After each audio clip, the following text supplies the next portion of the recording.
तो भाई हम लोग ने मैक्सिमम कोवेलेंसी रूल वगैरह पढ़ा था, ठीक है। इसमें बहुत सारे कंपाउंड्स थे हमारे जो हमने बनाए थे, जैसे हमने सल्फर का बनाया, फॉस्फोरस का बनाया, है ना, नाइट्रोजन के हमने कंपाउंड्स को बनाए। यहाँ पर एक क्वेश्चन भी देखा था हमने, जो कि मैंने आपको बताया था बड़ा फेवरेट क्वेश्चन रहता है 11th वालों का, अक्सर पूछा जाता है, ये NCl पाइप क्यों नहीं बनाता है, ठीक है। अब आज हम ये चेक करेंगे क्या आप लोगों को ये चीज करनी आ गई कि नहीं आ गई। अब जैसे मैं आपसे कह दूं कि एल्यूमिनियम क्लोरीन के साथ कितने कंपाउंड के फॉर्मेशन करेगा, ये बताइए, कर सकते हो?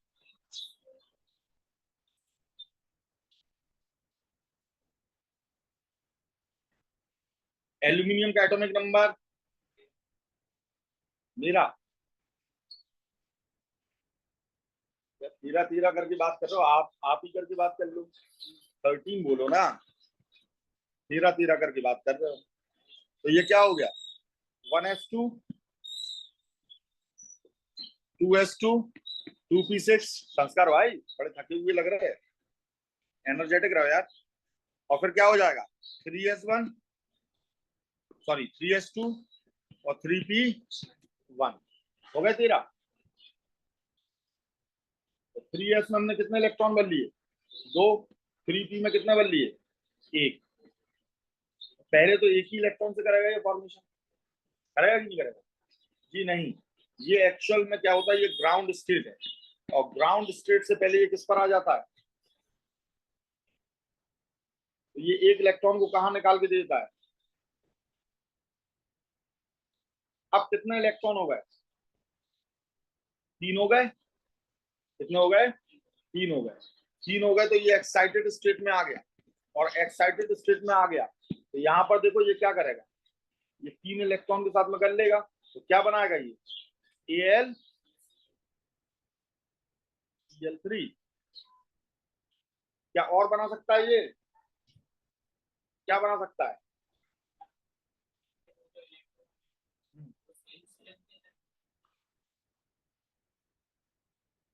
अरे भल लो यार, ऑपोजिट समझ जाओ तुरंत, समझ जाया करो, सही गलती पकड़ी है तुमने, यहाँ ऑपोजिट स्पिन के बनना है, ठीक है। ये भर दीजिए, अब हो गया कुछ, ठीक है। चलो तो क्या बनाया इसने, AlCl3, ठीक है। अब ये क्या करेगा, और कौन सा कंपाउंड बना सकता है,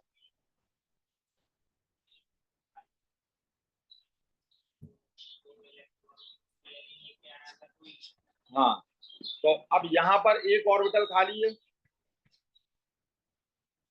ठीक है, एक यहाँ पर ये खाली है, तो एक Cl नेगेटिव आएगा और अपने ये 2 इलेक्ट्रॉन यहाँ पर डाल देगा, तो इसने क्या बना लिया, AlCl4 बना दिया कि नहीं, जी नहीं, AlCl4 नेगेटिव बनाया है इसने,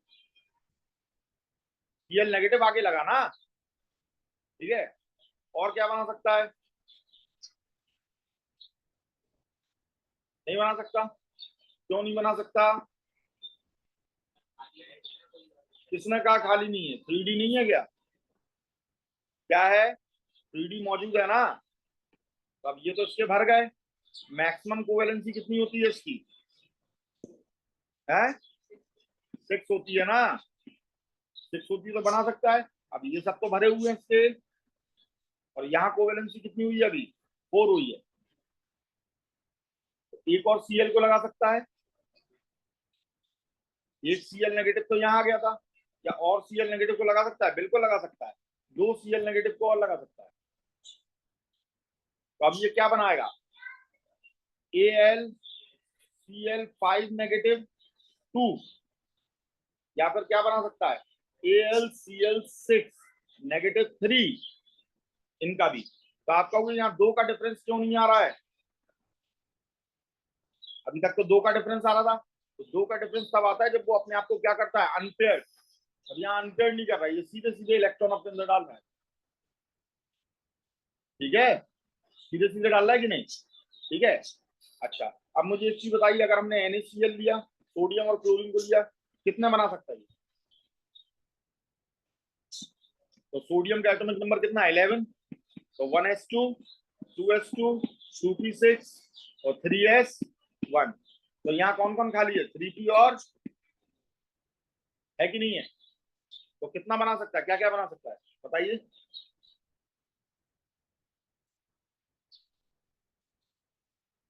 बोलो भाई।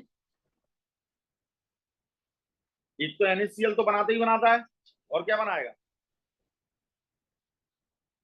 ये बना दिया हमने 3s का एक इलेक्ट्रॉन, यहाँ 3p के हो गए, और क्या हो गए 3d के हो गए। बताओ कितने बनाएगा।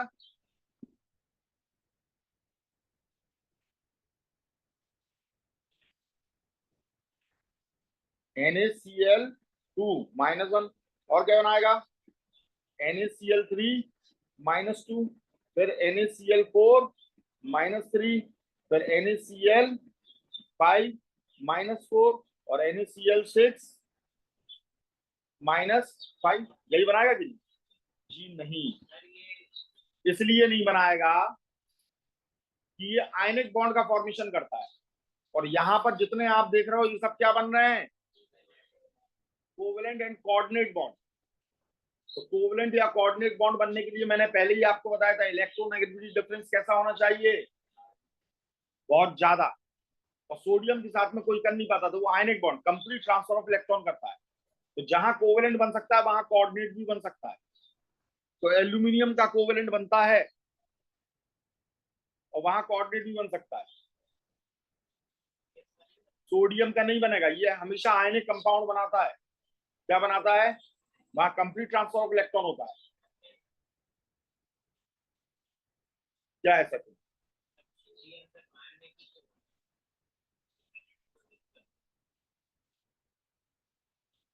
क्योंकि इलेक्ट्रोनेगेटिविटी डिफरेंस कैसा है इसका, कम। ठीक है। और देखो अभी ऑर्गेनिक केमिस्ट्री, अब कई लोग कहेंगे नहीं ये तो आयनिक बनाता, एल्यूमिनियम आयनिक बनाता है, तो ये कहेंगे एल्यूमिनियम कैसा बनाता है, आयनिक बनाता है। तो अभी आप ऑर्गेनिक केमिस्ट्री में पढ़ोगे AlCl3 को हम यूज करते हैं एज अ लोएस एसिड, और लोएस बेस की तरह कौन आता है Cl-1 आता है। तो ये फॉर्मेशन करता है किसका AlCl4 माइनस का -1 का, और ये बिना कोऑर्डिनेट बॉन्ड के नहीं हो सकता है, क्योंकि ये क्या है लोएस, और ये क्या है लोएस बेस। तो बनी बात है लोएस एसिड और लोएस बेस में किसका फॉर्मेशन होगा, कोऑर्डिनेट बॉन्ड का फॉर्मेशन होगा। तो कोऑर्डिनेट बॉन्ड और भी तो लगा सकता है कि नहीं, लगा सकता है कि नहीं, तो ये फॉर्मेशन कर सकता है। क्लियर है, समझ में आ गई ये बात, नहीं आई है। सोडियम नहीं करता, कैल्शियम नहीं करता, एल्कली और एल्कलाइन अर्थ मेटल ये नहीं कर रहे हैं, ये चीज नहीं कर रहे हैं। क्लियर है, उम्मीद है ये बात क्लियर होगी आपको। ठीक है। अच्छा मैंने फास्फोरस के बनवा दिए थे क्या कंपाउंड, कहाँ बनवाए, हाँ बनवा दिए। चलिए अब हम अगला टॉपिक स्टार्ट करते हैं यहाँ पर, जो हमारा होता है structure of some oxo acids. देखो बेटा, पहले हम पढ़ेंगे स्ट्रक्चर, पहले हम स्ट्रक्चर बनाना सीखेंगे कुछ एक कंपाउंड को, उसके बाद में हम देखेंगे शेप। शेप और स्ट्रक्चर में बहुत फर्क होता है, शेप और स्ट्रक्चर में बहुत फर्क होता है। स्ट्रक्चर में ये होता है कौन कहाँ लग रहा है, किसके साथ लग रहा है, और शेप में कितने एंगल पर लग रहा है। तो स्ट्रक्चर और शेप में अच्छा खासा अंतर होता है, याद रखिएगा। ठीक है। तो पहले हमें स्ट्रक्चर बनाना आना चाहिए, तभी हम शेप बना पाएंगे, वरना हम शेप को नहीं बना पाएंगे। ठीक है। तो पहले हमें स्ट्रक्चर बनाना आना चाहिए। तो हम देखने जा रहे हैं structure of some oxo acids, और किस किस के, ऑफ फॉस्फोरस, सल्फर और क्लोरीन, और यहीं से आपका जादू चालू होता है। देखो बेटा, सबसे पहले हम फॉस्फोरस को देख लेते हैं। फॉस्फोरस के कौन कौन से एसिड होते हैं। अब सबसे पहले मैंने बात करी ऑक्सो एसिड। ऑक्सो एसिड का मतलब क्या होता है, एसिड दो टाइप के होते हैं, एक होता है हाइड्रो एसिड और एक होता है ऑक्सो एसिड। दोनों में क्या अंतर है जो समझ लेना। जो एसिड्स होते हैं ये दो टाइप के होते हैं, एक होते हैं हाइड्रो एसिड, और एक होते हैं ऑक्सो एसिड। अभी फिलहाल के लिए एसिड की डेफिनेशन ये है जिसमें पॉजिटिव पार्ट हाइड्रोजन होता है, यानी जो H प्लस को निकाल सकता है उसे हम क्या कहते हैं, एसिड। संस्कार भाई याद रखिएगा, ठीक है। तो हाइड्रोजन तो हो गई होगा, और हाइड्रोजन को किस फॉर्म में निकाला हमने, किस फॉर्म में निकालना है, H प्लस के फॉर्म में निकालना है। और H प्लस के फॉर्म में निकालना है तो इसका मतलब उसके इलेक्ट्रॉन को हड़पना है, और अगर इलेक्ट्रॉन को हड़पना है तो आपके साथ में नॉन मेटल होना चाहिए, हाइड्रोजन के साथ किसे होना चाहिए। तो एसिड है तो हाइड्रोजन तो होगा ही होगा, और साथ में कौन होगा, नॉन मेटल होगा।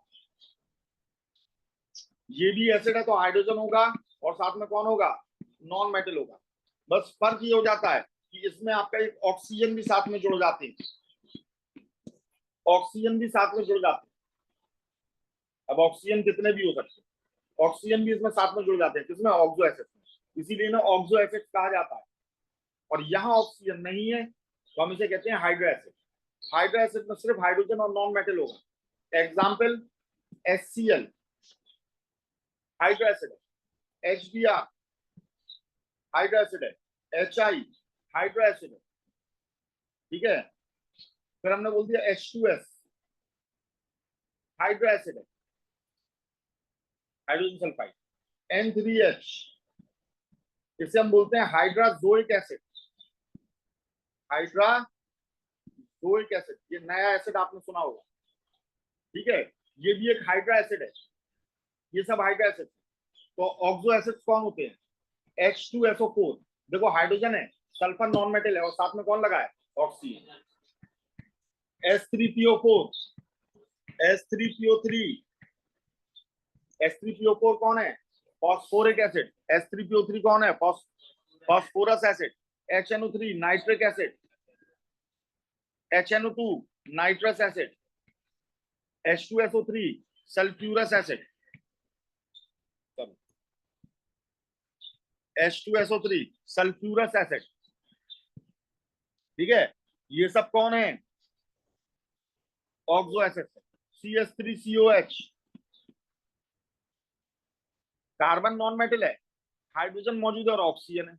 Acetic acid SCOH formic acid, सारे ऑर्गेनिक एसिड ऑक्सो एसिड्स में आ जाते हैं। क्लियर है। Lactic acid, malonic acid, tartaric acid, salicylic acid, ये सब इसमें आ जाते हैं, ऑक्सो एसिड्स में आ जाते हैं। क्लियर है, ठीक। तो उम्मीद है हाइड्रो एसिड और ऑक्सो एसिड आपको समझ में आ गया होगा। अब हम देखने जा रहे हैं सबसे पहले फॉस्फोरस के एसिड। फॉस्फोरस के कौन कौन से फेमस एसिड होते हैं, तो S3PO4 होता है, S3PO3 होता है, S3PO2 होता है। अब चाहे रटकर चाहे समझकर इनके स्ट्रक्चर को समझ लो कौन कहाँ लगेगा। देखो बेटा, फॉस्फोरस में हमेशा सबसे पहले फॉस्फोरस का रास्ता तिलक कर देना एक ऑक्सीजन से, इसके सिर पे ये जरूर लगा देना मोर मोटे। समझ में आ गई बात। अब कितने ऑक्सीजन बचे यहाँ, 3 बचे हैं, तो तीनों ऑक्सीजन को 3 बॉन्ड से फॉस्फोरस से लगा देना। फॉस्फोरस के मैक्सिमम 5 बॉन्ड हो सकते हैं। PCl5 PCl6, PCl में जो 6 होता है, 6 में माइनस बना जाता है, एक कोऑर्डिनेट बॉन्ड बना लेता है। सुनाई दे रही है मेरी बात। PCl6 भी तो बनता है इसका, देखो 5 बॉन्ड है तो PCl5 बनाएगा, दूसरा क्या कंपाउंड बना सकता है, PCl6, लेकिन यहाँ पर क्या आ जाएगा, माइनस बन आ जाएगा, एक कोऑर्डिनेट बॉन्ड का फॉर्मेशन करेगा। बताया था मैंने अभी।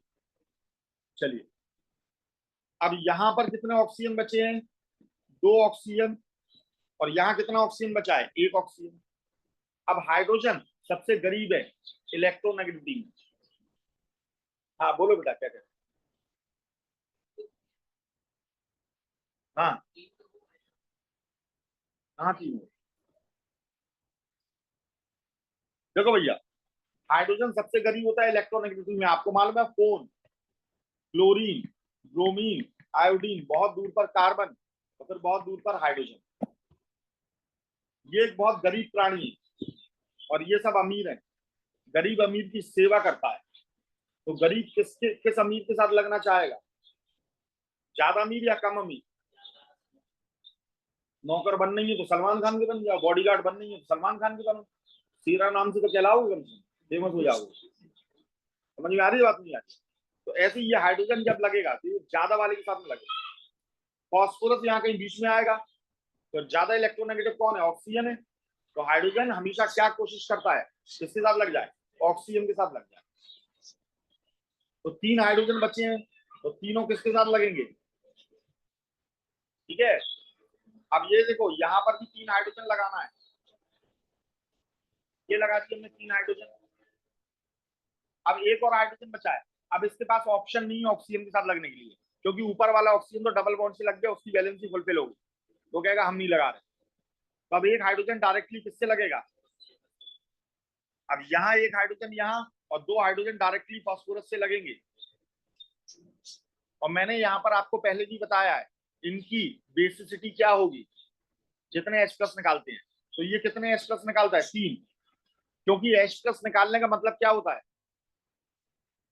H प्लस का निकालने का मतलब ये होता है कि हाइड्रोजन विदाउट इलेक्ट्रॉन निकले। हाइड्रोजन माना गरीब है, पर इतनी औकात हर किसी की नहीं होती है कि उसके इलेक्ट्रॉन को पूरी तरीके से रख ले अपने पास में।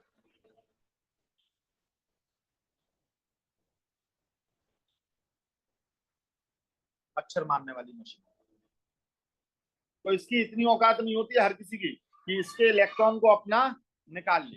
ये ज्यादा इलेक्ट्रोनेगेटिव एटम ही कर पाते हैं, इसके इलेक्ट्रॉन को पूरा निकाल लें और H प्लस को निकाल लें। तो वो काम सिर्फ कौन कर सकता है? ऑक्सीजन।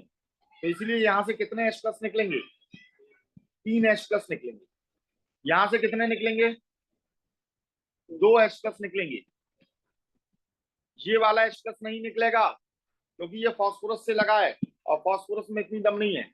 यहां से एक ही H प्लस निकलता है। ये बात मैं कई बार बता चुका हूं। इसलिए इसकी बेसिसिटी क्या होती है?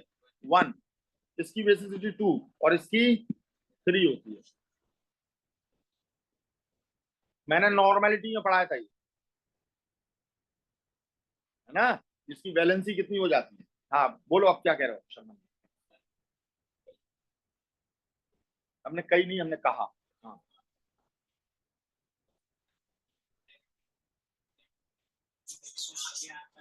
कम होता है।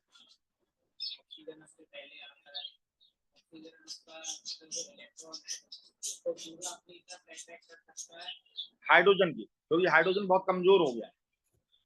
तो हाइड्रोजन के इलेक्ट्रॉन को पूरी अपनी ओर खींच सकता है। कौन? जब निकालने की बारी आएगी।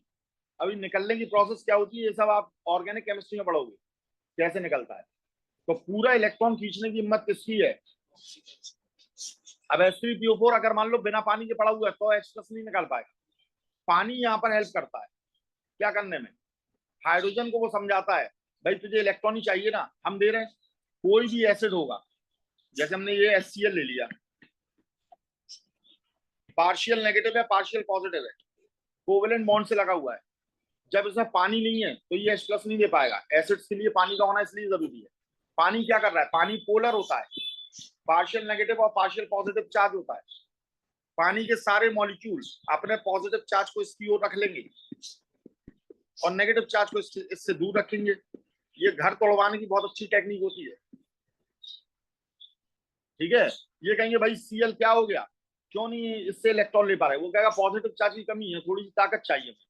वो कहेंगे लो हम दे रहे हैं ना तुम्हें ताकत। अब ये और कस के इलेक्ट्रॉन खींचेगा कि नहीं? हाइड्रोजन से कहेंगे भाई तू क्यों नहीं इससे अलग हो रहा, तू क्यों नहीं इससे अलग हो रहा, ये घर तोड़ने वाले हैं। वो कहेगा मुझे नेगेटिव चार्ज चाहिए। पानी कहेगा हम दे रहे हैं ना नेगेटिव चार्ज तुम्हें। कैसे दे रहे हैं? सब नेगेटिव का मुंह यहाँ लगा देंगे। लगा दिया कि नहीं लगा दिया? अब क्या होगा? इसे नेगेटिव मिल रहा है तो ये और इलेक्ट्रॉन को पुश कर देगा, लो भैया तुम ही रख लो, हटो। और टूट जाएगा ये टूट जाएगा। इस प्रोसेस को कहते हैं आयोनाइजेशन। तो ये पानी की प्रेजेंस में हुआ। तो ऐसे ही ये अपने आप ही H प्लस नहीं निकालेगा। जब आप पानी इसमें डालोगे तो पानी इसकी हेल्प करेगा और तब H प्लस को निकलवाने में वो करेगा। लेकिन ये पानी फास्फोरस की इतनी मदद नहीं कर पाएगा कि ये H प्लस दे पाए। समझ में आ गई बात? ये एक अलग टॉपिक था। हमारा मेन टॉपिक यहाँ पर ये है, क्या आपको इसका स्ट्रक्चर समझ में आ गया? हमेशा के लिए याद रहेगा कि नहीं कि ये कैसे बनता है? क्या ये याद रहेगा? कौन किसके साथ लग रहा है, किसकी क्या पोजीशन है, आपको ये याद रखना है। किसकी क्या पोजीशन है, कौन किसके साथ में लग रहा है, याद रहेगा? क्योंकि पहले स्ट्रक्चर बनाना आना चाहिए, तब जाकर आप शेप्स को बना पाओगे, वरना शेप्स नहीं बनेंगे। उम्मीद है याद रहेंगे। ये कहानी मैंने सिर्फ इसलिए सुनाई कि आपको याद रहे। चलिए अब हम देखते हैं सल्फर। कैसे देखते हैं भाई? सल्फर, सल्फर के एसिड्स को देखते हैं। सल्फर में कौन कौन से एसिड होते हैं? तो बहुत सारे एसिड होते हैं, बहुत सारे होते हैं। अभी आप देखोगे ये करके। H2SO4 हम जानते हैं क्या होता है, सल्फ्यूरिक एसिड। क्या होता है? और इसके एक स्ट्रक्चर को याद कर लो तो आप सभी के स्ट्रक्चर इससे बता सकते हो, इससे रिलेट कर सकते हो। देखो बीच में हमेशा कौन रहता है, और जो बीच में रहता है वही शेप को डिसाइड करता है, वही शेप को डिसाइड करता है जो बीच में रहता है। याद रखिएगा, बीच में कौन रहेगा? सल्फर। क्यों? एक अकेला है, एक अकेला है। ठीक है भाई, ऑक्सीजन चार चार है, कोई बीच में लगेगा तो बाकियों को बुरा लगेगा, तुम राजा कैसे बन गए, हम क्यों नहीं बन सकते। हाइड्रोजन भी दो है, एक हाइड्रोजन बनेगा, राजा तो एक ही बनता है ना कोई। एक हाइड्रोजन बनेगा, दूसरे को बुरा लगेगा। तो एक कौन है? सल्फर है। तो कहने लगे भैया तुम ही बन जाओ राजा, हम लोग में लड़ाई तो नहीं होगी तुमसे। तो सल्फर को रखो बीच में, एक ऑक्सीजन को डबल बॉन्ड से लगाओ, दूसरे ऑक्सीजन को डबल बॉन्ड से लगाओ, एक ऑक्सीजन को सिंगल बॉन्ड से लगाओ, एक ऑक्सीजन को सिंगल बॉन्ड से लगाओ। और हाइड्रोजन मैंने कहा है पहली पसंद किसके होते हैं? ऑक्सीजन के होते हैं। तो ये लग गए, और ये सल्फ्यूरिक एसिड का स्ट्रक्चर है। याद रहेगा? याद रहेगा, अच्छी बात है। अब हमें बनाना है किसे? Sulphurous acid, H2SO3। इसे हम बोलते हैं सल्फ्यूरस एसिड। इसका स्ट्रक्चर कैसे होता है? डबल बॉन्ड से O लगाओ, लगा दिया, एक सिंगल बॉन्ड से ऑक्सीजन लगाओ, दूसरा सिंगल बॉन्ड से लगाओ, दो हाइड्रोजन लगाना है तो दोनों ऑक्सीजन को दे दोगे। ठीक है, तो देखो ऑक्सीजन कितने हो गए? 3, और 2 हाइड्रोजन हो गए और एक सल्फर हो गया। तो यहाँ क्या बचा है? एक लोन पेयर। क्या बचा है भाई? इसने अपना एक इलेक्ट्रॉन दिया, एक इलेक्ट्रॉन इसने दिया, तो एक इलेक्ट्रॉन इसने दिया, एक इसने, तभी तो ये बॉन्ड बना था। तो अब ऑक्सीजन के दोनों इलेक्ट्रॉन को हटा दो तो इस पर एक लोन पेयर बचा कि नहीं? और लोन पेयर याद रखना बहुत जरूरी है शेप के लिए। समझ में आ गई बात? नहीं आई? बोलो भाई। ठीक है, अब हम देखने जा रहे हैं अगला स्ट्रक्चर किसका? H2SO5। H2SO5, इसका नाम होता है पर ऑक्सी मोनो सल्फ्यूरिक एसिड। अब इसके नाम का मतलब भी हम आपको समझाएंगे, या हम इसे पर सल्फ्यूरिक एसिड भी कह सकते हैं, या इसका एक और बहुत फेमस नेम होता है, वो होता है कैरोज एसिड। ये तीन तीन नाम होते हैं। देखो बेटा, हमने पर ऑक्सी लगाया। पर ऑक्सी का मतलब क्या होता है? जब दो ऑक्सीजन एक दूसरे से सिंगल बॉन्ड से जुड़ते हैं तो इसे हम बोलते हैं पर ऑक्सी लिंकेज। क्या बोलते हैं? पर ऑक्सी लिंकेज। सिंगल बॉन्ड से जुड़े हैं, लेकिन यहाँ ये किसी के साथ भी लग जाए। अब दो हाइड्रोजन लगा देंगे तो हाइड्रोजन पर ऑक्साइड बन जाएगी। तो पर जहां वर्ड लग रहा है वहां बनी बात है, दो ऑक्सीजन किससे जुड़ रहे हैं? सिंगल बॉन्ड से जुड़ रहे हैं। और रेडॉक्स रिएक्शन में ये बात और अच्छे से समझ में आएगी आपको। ठीक है, तो अब देखो, अब हम इसका स्ट्रक्चर बनाएंगे। सबसे पहले सल्फ्यूरिक एसिड का स्ट्रक्चर बना लो, वो तो याद ही होगा आपको। O H, O H sulphuric acid का स्ट्रक्चर है।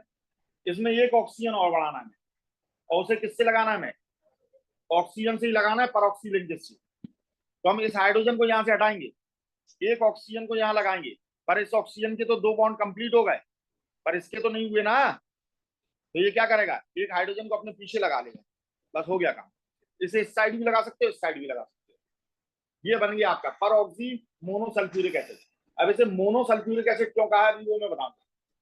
अच्छा, पर सल्फ्यूरिक एसिड क्यों कहा है ये तो समझ में आ गया। एक ऐसा सल्फ्यूरिक एसिड जिसमें पर ऑक्सी लिंकेज है, इसलिए हमने से पर सल्फ्यूरिक एसिड कहा। ठीक है, और कैरोज एसिड ये तो इसका नाम ही है। ठीक है, अब देखो एक और स्ट्रक्चर आता है जिसे हम बोलते हैं H2SO4। H2O8। भैया यहाँ आ गए दो दो सल्फर, सब दो दो हैं, सब दो दो हैं। बात समझ में आ रही है? तो देखो भैया, अब हमें करना क्या है, दो दो हैं तो दोनों के सल्फ्यूरिक एसिड को जरा अलग अलग बना लो। एक और बना लेते हैं हम।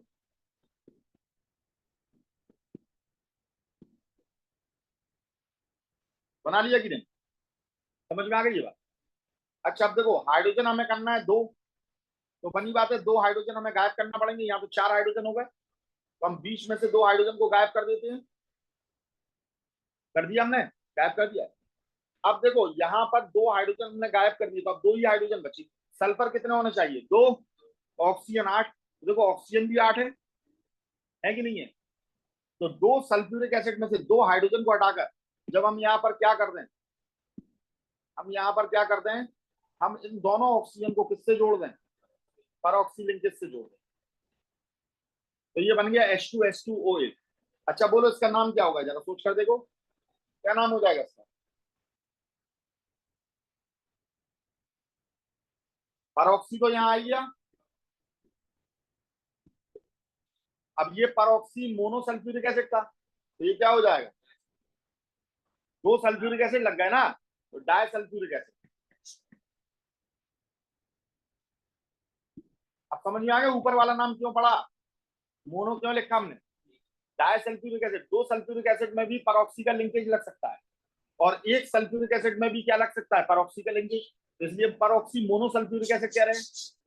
और जब दो के बीच में लग गया ये, तो परऑक्सी डाई सल्फ्यूरिक एसिड। हर चीज का मतलब होता है भाई, ये साइंस है। साइंस में ये नहीं होता कि ऐसे ही कुछ भी हो गया।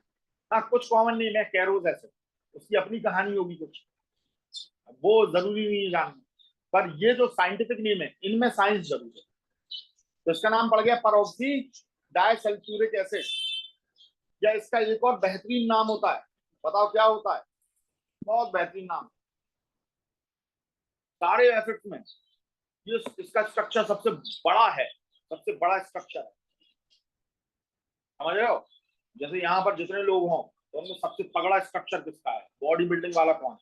जैसे हमारे एलिस्टर भाई बैठे हुए। तो ऐसे लोगों को अगर ये बताओ किसी का बॉडीगार्ड बनाने की जरूरत पड़े, तो किससे बनाया जाएगा? इन्हीं को बनाया जाएगा, तगड़े वालों को, है ना? अब तुम लोग को मालूम है, जो नॉर्मल बॉडीगार्ड होते हैं, जो ये लगे रहते हैं, तो इन्हें अपन क्या कहते हैं? बाउंसर। क्या कहते हैं? बाउंसर्स कहते हैं। और यही बाउंसर्स जब नेताओं के लिए लगते हैं, कहां पर? नेता की प्रोटेक्शन में नहीं, सांसद में, संसद में जब नेता लोग जाकर बैठते हैं, हल्ला करते हैं, तो उन्हें भी टांग के उठा के फेंक दिया जाता है। तो उन्हें मालूम है क्या कहा जाता है? मार्शल। क्या कहा जाता है? मार्शल। तो इस एसिड का नाम होता है मार्शल्स एसिड। तगड़ा है ये, एलिस्टर भाई की तरह। ये क्या बन गया? Marshall acid. समझ में आ गई बात? नाम याद रहेंगे कि नहीं रहेंगे? और स्ट्रक्चर भी याद रहेंगे पक्का? तुम उसे काय देख रहे हो इतनी तरह? अब अगला एक एसिड होता है H2S2O7। H2S2O7, इसका एक बहुत फेमस नेम होता है ओलियम। अगर आप में से कोई किसमें रहा हो, आईसीसी में रहा हो, तो उसने ये पढ़ा होगा ओलियम। ओलियम एक्चुअल में क्या होता है, जब हम सल्फ्यूरिक एसिड को बनाते हैं, तो सल्फ्यूरिक एसिड को बनाने में हम लोग क्या करते हैं, SO3 का प्रोडक्शन होता है, सल्फर ट्राइऑक्साइड। और फिर जब इसमें सीधा सिंपली पानी मिला दिया जाए, तो ये क्या बनाएगा? H2SO4। पर पानी के अंदर इसे सोक नहीं कराया जाता है, क्योंकि एक्चुअल में ये इतना कर्रा प्रेशर कर देगा कि जो वॉल्स होंगी वो सब क्या हो जाएंगी? फट जाएंगे, बेकार हो जाएंगे, जिस वेसल में ये बनता है। तो इसलिए वो क्या करते हैं, H2O में एब्जॉर्ब ना कराकर वो कराते हैं इसे H2SO4 में। H2SO4 बना रहे हैं और पहले से H2SO4 लेकर रखते हैं, उसके अंदर इस SO3 को एब्जॉर्ब कराते हैं। तो ये हो गया H2, S2 हो गए, और O कितने हो गए? 7। तो इसे हम कहते हैं fuming sulphuric acid. Fuming, fuming, fume दे रहा है, इसमें पानी नहीं है। अब पानी नहीं है तो ये फ्यूम्स निकाल रहा। पानी डालोगे तभी तो ठंडा करोगे, मतलब ये बहुत एनर्जेटिक है। अब इसमें जब आप पानी डाल दोगे, जैसे आपने H2 डाल दिया, तो आप डिजायर्ड अमाउंट का H2 डालकर इसमें सल्फ्यूरिक एसिड को निकाल सकते हो। अब तुम पानी डाल दो तो ये बन गए 2 H2 देखना ये क्या बना, ये बना है H4 हो गया, H2 है, और O8 हो गया कि नहीं। अब तुम इसे 2 से डिवाइड कर दो सबको, तो क्या बना, H2SO4 बना कि नहीं। इसके दो मॉलिक्यूल बन गए कि नहीं बन गए। तो हम इसे बोलते हैं, फिर बाद में पानी डालकर हम इसे सल्फ्यूरिक एसिड में कन्वर्ट कर लेते हैं, शुरू में पानी नहीं डालते। तो ये कहलाता है फ्यूमिंग सल्फ्यूरिक एसिड। इसने पूरा बनाया फ्यूमिंग सल्फ्यूरिक एसिड, फ्यूमिंग मतलब बिना पानी का सल्फ्यूरिक एसिड। हाँ, मतलब ये वो एसिड है विदाउट वाटर है। देखो HCl खूब फ्यूम्स निकालता है, आप पानी में डाल दो उसकी एनर्जी कम हो जाती है, पानी में वो घुल जाएगा, तब वो फ्यूम्स देना बंद कर देगा, बहुत ही कम देगा, बहुत हल्के देगा। नहीं तो ऐसे कंसंट्रेटेड बोलोगे तो बहुत खतरनाक धुआं निकलता है। ठीक है, अब लैब में जो हमने तैयार करके रखा है डाइल्यूट सॉल्यूशन, उनमें से भी फ्यूम्स निकलते हैं, लेकिन वो इतने खतरनाक नहीं निकलते, थोड़े बहुत तो निकलते हैं, क्योंकि आपने अमोनिया लिया, अमोनिया में आपने रॉड को डुबोया और उसके माउथ पर लेकर गए HCl के, तो वहां व्हाइट फ्यूम्स बनेंगे, इसका मतलब HCl उसमें से उड़ रहा है, तभी तो वो टच में आ रहा है रॉड की। ठीक है, चलो, तो इसे हम ओलियम कहते हैं, या फिर इसका दूसरा नाम क्या होता है, अभी दूसरे नाम भी देखेंगे। इसे फ्यूमिंग सल्फ्यूरिक एसिड भी कहा जाता है, फ्यूमिंग सल्फ्यूरिक एसिड भी कहा जाता है। इसके और भी नाम होते हैं, अब वो नाम कैसे पढ़े हैं उसे अभी जरा थोड़ा सा स्ट्रक्चर देखने के बाद में अपन करेंगे। ठीक है, इसे हम कैसे बनाएंगे, फिर से वही बात आ गई, फिर से वही बात आ गई, कौन सी बात आ गई, दो सल्फर है भैया, तो दो एसिड का फॉर्मेशन करना पड़ेगा कि नहीं, डबल बॉन्ड से O लगाओ, डबल बॉन्ड से, सॉरी हमने ये लगाया डबल बॉन्ड से O, डबल बॉन्ड से O लगा दिया, यहां लगा दिया, यहां लगा दिया, ये O लगा दिया, यहां O लगा दिया, ये H लगाया, यहां H लगा दिया, यहां O लगाया और H लगा दिया, यहां O लगाया और H लगा दिया। हाइड्रोजन कितने करना है, हाइड्रोजन तो दो ही करना है, तो दो तो हमें उड़ाने पड़ेंगे। ऑक्सीजन कितना हुआ है 8, पर ऑक्सीजन तो हमें 7 करना है ना, तो एक ऑक्सीजन को भी बीच में से उड़ा दिया। ठीक है, तो अब ऑक्सीजन एक ही बचा आपका, तो इस ऑक्सीजन से ये दोनों जुड़ जाएंगे, तो हम इसे सिंपली क्या कहेंगे, डाई सल्फ्यूरिक एसिड। आप कहोगे डाई सल्फ्यूरिक एसिड तो ऊपर भी था, लेकिन देखो ये डाई सल्फ्यूरिक एसिड किससे जुड़े थे, परऑक्सी से, यहाँ परऑक्सी है ही नहीं है, यहाँ परऑक्सी है ही नहीं है। तो देखो ये भी बना कैसी है, जब हमने दो सल्फ्यूरिक एसिड लिए, है ना, जब हमने दो सल्फ्यूरिक एसिड यहाँ पर लिए, तो इसमें से हमें क्या क्या हटाना पड़ा था, क्या क्या हटाना पड़ा था, H2 हटाना पड़ा था कि नहीं। बाद में इसी को जोड़ देते हैं तो ये दो सल्फ्यूरिक एसिड में कन्वर्ट हो जाता कि नहीं, तो इसी को हम बोलते हैं फ्यूमिंग, यानी एनहाइड्रस है, यानी पानी निकाल लिया इसमें से, दो सल्फ्यूरिक एसिड में से पानी निकाल लिया हमने, लेकिन पूरा नहीं निकाला, इसलिए हम एनहाइड्रस भी नहीं कह सकते, क्योंकि एनहाइड्रस का मतलब होता है तब तक पानी निकाले जब तक कि हाइड्रोजन ना बचे। ठीक है, तो इसीलिए हमने इसका नाम क्या रखा है, डाई सल्फ्यूरिक एसिड, या क्या नाम रखा, pyrosulphuric acid, pyrosulphuric acid हमने इसका नाम रखा, ये भी इसका एक नाम है, लॉजिक के लिए ऐसे, या प्यारा सल्फ्यूरिक एसिड है, बहुत परेशान नहीं करता, पायरो सल्फ्यूरिक एसिड। क्लियर है भैया, याद रहेगा। अगला स्ट्रक्चर आता है H2S2O6,